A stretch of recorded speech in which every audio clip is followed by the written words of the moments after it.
Le vieillissement, c'est le terme qui désigne l'ensemble des phénomènes physiques qui viennent affecter ou dégrader les matériaux. Il est la conséquence du temps ou de l'usage qu'on a des équipements.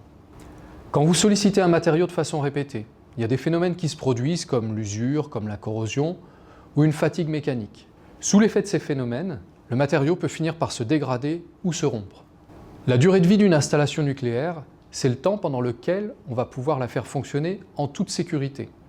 Ça implique des opérations de maintenance, des remplacements, des rénovations. C'est pour ça que l'exploitant propose, tout au long de la vie de sa centrale, des programmes de maintenance. L'un des rôles de l'IRSN, c'est d'analyser ces programmes et de dire ce qui lui semble opportun. Une intervention arrive-t-elle au bon moment?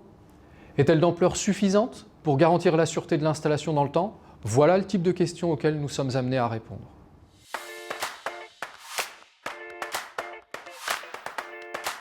Dans une centrale nucléaire, la plupart des éléments peuvent être remplacés, réparés ou entretenus.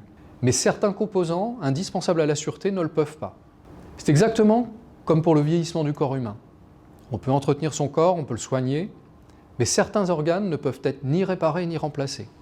Tout être humain a une durée de vie, et c'est aussi le cas d'une centrale nucléaire.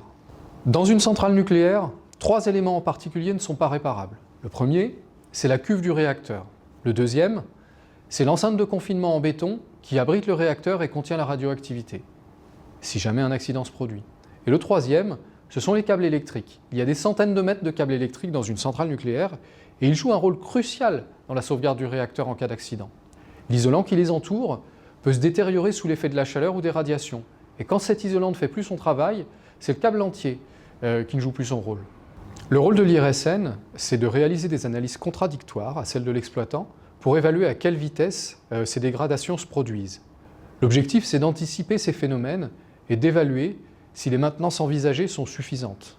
Nous apportons un regard de scientifique et de technicien, mais avec un angle de vue différent de celui d'EDF. Pour prendre un exemple concret, depuis 2015, l'IRSN a beaucoup étudié le vieillissement de la 3e barrière, l'enceinte de confinement des réacteurs.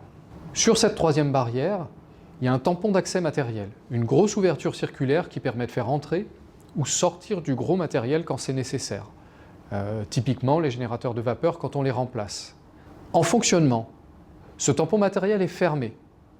Et en cas d'accident radiologique, il doit pouvoir retenir toute la radioactivité grâce à des joints en élastomère qui le rendent étanche.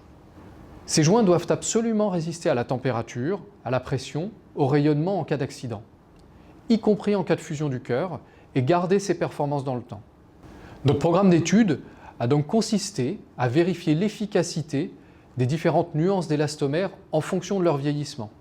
Ce programme a finalement conduit EDF à repenser les essais de qualification de ces joints qui jouent un rôle essentiel pour garantir la sûreté des centrales.